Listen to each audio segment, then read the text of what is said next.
തിരഞ്ഞെടുപ്പ് തീയതി പ്രഖ്യാപിച്ചിരിക്കുന്നു. എറണാകുളം മണ്ഡലത്തിലെ LDF സ്ഥാനാർത്ഥി KJ ഷൈൻ ടീച്ചർ നമുക്കൊപ്പമുണ്ട്. ടീച്ചറെ, ഏപ്രിൽ 26-ന് വോട്ടെടുപ്പാണ്, ജൂൺ 4-ന് റിസൾട്ടാണ്.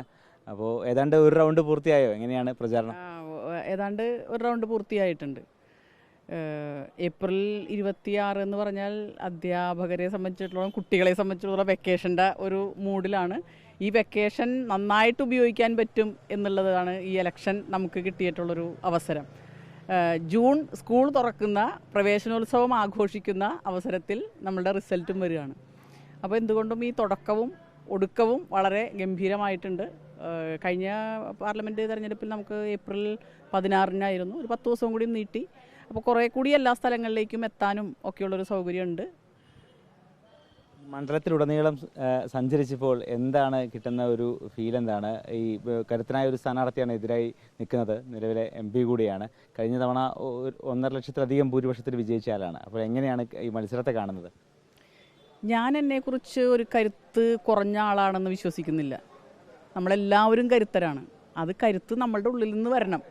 ഞാനൊരാളുടെയും താഴെയല്ല എന്ന് വിശ്വസിക്കുന്ന ആളാണ്. എനിക്ക് എൻ്റേതായ കരുത്തുണ്ട്. ആ കരുത്ത് എനിക്ക് തന്നത് എൻ്റെ ജനങ്ങളാണ്. എനിക്കിപ്പോൾ ഉള്ള കരുത്ത് എൻ്റെ നാടും എൻ്റെ കുടുംബവും എൻ്റെ പ്രസ്ഥാനവും ഒക്കെ തന്നിട്ടുള്ള കരുത്ത് എൻ്റെ കൂടെയുണ്ട്. മാത്രമല്ല, ഇവിടെ 7 നിയമസഭാ നിയോജക മണ്ഡലങ്ങളിലും നമ്മൾ പര്യടനം ആദ്യമായി നമ്മുടെ നേതാക്കന്മാരോടൊപ്പം, പ്രവർത്തകരോടൊപ്പം പോകാൻ കഴിഞ്ഞപ്പോൾ ഏതാണ്ട് പോസിറ്റീവായിട്ടുള്ളൊരു പ്രതികരണമാണ് നമുക്ക് ലഭിച്ചിട്ടുള്ളത്. പിന്നെ ഞാൻ നേരത്തെ നിങ്ങളോട് സൂചിപ്പിച്ചിട്ട് ഉണ്ടായിരുന്നു, തകർക്കപ്പെടാത്ത കോട്ടകൊത്തളങ്ങളില്ല. അത് രാഷ്ട്രീയത്തിൽ മാത്രമല്ല, ഏതു മേഖലയിലും, സാമൂഹ്യ രംഗത്തും എത്രയോ തകർക്കാൻ പറ്റാത്ത ചില സംവിധാനങ്ങളും നിയമങ്ങളും ഒക്കെ ഉണ്ടായിരുന്നു. അതിനെയൊക്കെ മാറ്റുവിൻ ചട്ടങ്ങളെ, സ്വയമല്ലെങ്കിൽ മാറ്റുക അത് കളി നിങ്ങളെത്താൻ എന്ന് പഠിപ്പിച്ചൊരു നാട്ടിലാണ്. അപ്പോൾ മാറ്റാൻ പറ്റാത്തതായിട്ട് ഒന്നുമില്ല. മാക്സ് പറയുന്ന പോലെ മാറ്റാൻ പറ്റാത്തത് മാറ്റം മാത്രമേ ഉള്ളൂ. അപ്പോൾ ആ ഒരു വിശ്വാസത്തിൽ അടിയുറച്ച് പോകുന്നു. വളരെ പോസിറ്റീവായിട്ടുള്ള പ്രതികരണം, പ്രത്യേകിച്ച് ഏറ്റവും താഴെ തലം മുതൽ മൈക്രോ ലെവൽ തുടങ്ങി ഓർഗനൈസേഷൻ സെറ്റപ്പ് വളരെ ഗംഭീരമായിട്ടുള്ള ഒരു സംവിധാനം, അതാണ് LDF. ആ സംവിധാനത്തിനകത്ത് താഴെത്തട്ടിലുള്ള എല്ലാ പ്രവർത്തകരും, ബ്രാഞ്ച് സെക്രട്ടറി മുതൽ ബൂത്ത് സെക്രട്ടറി മുതൽ അതിൻ്റെ കീഴിലുള്ള പ്രവർത്തകർ മുതൽ ഞങ്ങളുടെ കുടുംബം എന്ന് പറഞ്ഞാൽ ഇടതുപക്ഷ അനുഭാവികളായിട്ടുള്ള കുടുംബം, ഇടതുപക്ഷത്തെ വിശ്വസിക്കുന്ന ജനങ്ങൾ, ഇവരെല്ലാവരും വലിയ ആവേശത്തിലാണ്. നിങ്ങൾക്ക് ഈ 7 മണ്ഡലങ്ങളിലും ജസ്റ്റ് ഒന്ന് കണ്ണോടിച്ചാൽ നിങ്ങൾക്കും ആ ഫീല് കിട്ടും. മതിലും ചുമരും മറ്റു പോസ്റ്ററുകളും എല്ലാം വലിയ ആവേശത്തിൽ. കുടുംബയോഗങ്ങൾ നടക്കുന്നു. മണ്ഡലം കൺവെൻഷനിലൊക്കെ നേരത്തെ തന്നെ കഴിഞ്ഞു. സ്ഥാനാർത്ഥി നിർണയം ഒരു അപശബ്ദവുമില്ലാതെ പൂർത്തീകരിച്ചു. അപ്പോൾ എല്ലാം അതിൻ്റെ ആരംഭം വളരെ കൃത്യമായി ചെയ്യാൻ കഴിഞ്ഞു. ആരംഭം നന്നായാൽ അവസാനവും നന്നാവും എന്നാണല്ലോ. അപ്പോൾ ആ രീതിയിൽ നല്ല രീതിയിൽ പോകാൻ കഴിയും എന്നുള്ളതാണ്. ഏതൊക്കെ വിഷയങ്ങൾ ഊന്നിയാണ് മണ്ഡലത്തിലെ പ്രചാരണം മുന്നോട്ട് പോകുന്നത്? ടീച്ചർ ഏതൊക്കെ വിഷയങ്ങൾക്കാണ് പ്രാധാന്യം കൊടുക്കുന്നത്? ഒന്ന്, ദേശീയ രാഷ്ട്രീയം പ്രധാനപ്പെട്ട ഒരു വിഷയമാണ്. ഒരു പൊതു തെരഞ്ഞെടുപ്പ്, ഒരു ദേശീയ തെരഞ്ഞെടുപ്പ് എന്നുള്ള നിലയ്ക്ക് പൊതു രാഷ്ട്രീയം കഴിഞ്ഞ 17 തെരഞ്ഞെടുപ്പുകളേക്കാൾ ഏറ്റവും പ്രസക്തമാണ്. കാരണം നമ്മൾ ഈ മണ്ഡലത്തിൻ്റെ വികസനം ഏറ്റവും പ്രധാനമാണ്. ആ മണ്ഡലത്തിൻ്റെ വികസനം എന്ന് പറയുന്നത് ഈ മണ്ഡലത്തിൽ ജീവിക്കുന്ന ജനങ്ങളുടെ സാമ്പത്തിക ഉന്നമനം, സാമൂഹ്യ ഉന്നമനം, രാഷ്ട്രീയമായ മേൽക്കൈ, അവരുടെയൊക്കെ അവയർനെസ്, ഇതൊക്കെ നമ്മുടെ ലക്ഷ്യമാണ്. ആ ലക്ഷ്യം വെച്ച് നമ്മൾ പ്രവർത്തനം ചിട്ടപ്പെടുത്തുന്നത്, സമരം നടത്തുന്നത്, ഡിമാൻഡുകൾ വയ്ക്കുന്നത്, ഇതിൻ്റെയൊക്കെ ഒരു ബേസ് എന്ന് പറയുന്നത്, ബേസ്മെൻറ്റ് എന്ന് പറയുന്നത് നമ്മുടെ കോൺസ്റ്റിറ്റ്യൂഷനാണ്. ഈ കോൺസ്റ്റിറ്റ്യൂഷനിലെ ബേസ് ചെയ്തുകൊണ്ടാണ് ഏതു മേഖലയിലുള്ള തൊഴിലാളികളും അവർ സംഘടിക്കുന്നത്, ആ സംഘടന ഒരു ബാർഗെയിൻ കപ്പാസിറ്റി പ്രകടിപ്പിക്കുന്നത്. അപ്പോൾ ഈ കോൺസ്റ്റിറ്റ്യൂഷൻ ഇല്ലാതെ ആയാൽ പിന്നെ എന്ത് എന്നാണ്. പിന്നെ ഞാൻ എങ്ങനെ സംഘടിക്കും? ആ സംഘടനയ്ക്ക് എന്ത് പ്രസക്തിയുണ്ട്?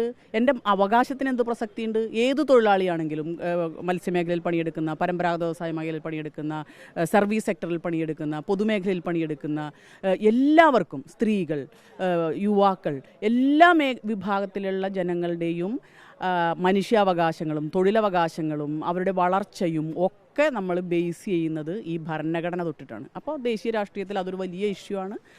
പിന്നെ ഈ മണ്ഡലത്തിൻ്റെ വികസനം നമുക്കറിയാവുന്നതുപോലെ ഈ 20 മണ്ഡലങ്ങളിൽ വെച്ച് ഞാൻ പറയും, അല്ലെങ്കിൽ എറണാകുളത്തുകാർ പറയും, എറണാകുളം മണ്ഡലംകാർ പറയും, വ്യവസായ വാണിജ്യ മൂലധന തലസ്ഥാനം കേരളത്തിൻ്റെ.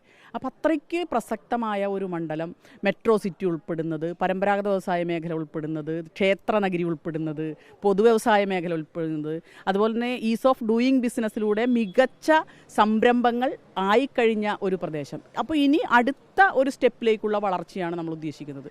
അപ്പോൾ വിവിധ തരത്തിലുള്ള മോഡ് ഓഫ് ട്രാൻസ്പോർട്ടേഷൻ ഡെവലപ്പ് ചെയ്തുകൊണ്ടിരിക്കുന്നത്. ഇപ്പോൾ വാട്ടർ മെട്രോ കഴിഞ്ഞ ദിവസം അതിൻ്റെ ഒരു എക്സ്റ്റൻഷൻ നടന്നു. മെട്രോയുടെ എക്സ്റ്റൻഷൻ നടന്നു കഴിഞ്ഞിട്ടുണ്ട്. ഇത് അടുത്ത കാക്കനാട്ടേക്കുള്ള എക്സ്റ്റൻഷന് വേണ്ടി പ്രവർത്തിക്കുന്നു. അപ്പോൾ ഇത്തരത്തിൽ സർവ്വസ്ഥലസ്പർശിയായിട്ടുള്ള ഒരു വികസനം സാധ്യമാകുന്ന ഒരു മണ്ഡലം, അതിനകത്ത് കൃത്യമായി മാസ്റ്റർ പ്ലാനോടുകൂടി വികസന പ്രവർത്തനങ്ങൾ LDF ചിട്ടപ്പെടുത്തും. അതിന് ഒരു കരുവായി ഇരിക്കുക എന്നുള്ളത്, അതിനുവേണ്ടി പ്രവർത്തിക്കുക എന്നുള്ളതാണ് നമ്മുടെ ലക്ഷ്യം. തിരഞ്ഞെടുപ്പ് ചൂടും ഇപ്പം ഈ കാലാവസ്ഥയിലെ ചൂടും കൂടിക്കൂടി വരികയാണ്. സ്വാഭാവികമായും വലിയ ബുദ്ധിമുട്ടുണ്ടാവില്ലേ? പ്രചാരണം എങ്ങനെയാണ്? അല്ല, ബുദ്ധിമുട്ട് ചൂടുണ്ട് എന്നുള്ളതൊരു യാഥാർത്ഥ്യമാണ്. പക്ഷേ ഈ പൊതുപ്രവർത്തനം ഇഷ്ടപ്പെടുന്ന അവരാണല്ലോ ഞങ്ങളെല്ലാവരും. അപ്പോൾ ആ പൊതുപ്രവർത്തനത്തിൽ ആളുകളുടെ ഇടയിൽ ചെന്ന് കാര്യങ്ങൾ പറയുക, അവരോടൊപ്പം പ്രവർത്തിക്കുക, അവരുടെ ഊർജ്ജം ഉൾക്കൊള്ളുക എന്ന് പറയുമ്പോൾ മറ്റ് പുറത്തെ ചൂട് കുഴപ്പമില്ല. ഈ ചൂട്, അതിനേക്കാൾ ചൂട് രാഷ്ട്രീയ ചൂടാണ് എന്നുള്ളത് കൊണ്ട് ഉഷാറായിട്ട് പോകുന്നു. എല്ലാ ആശംസകളും. Okay, thank you.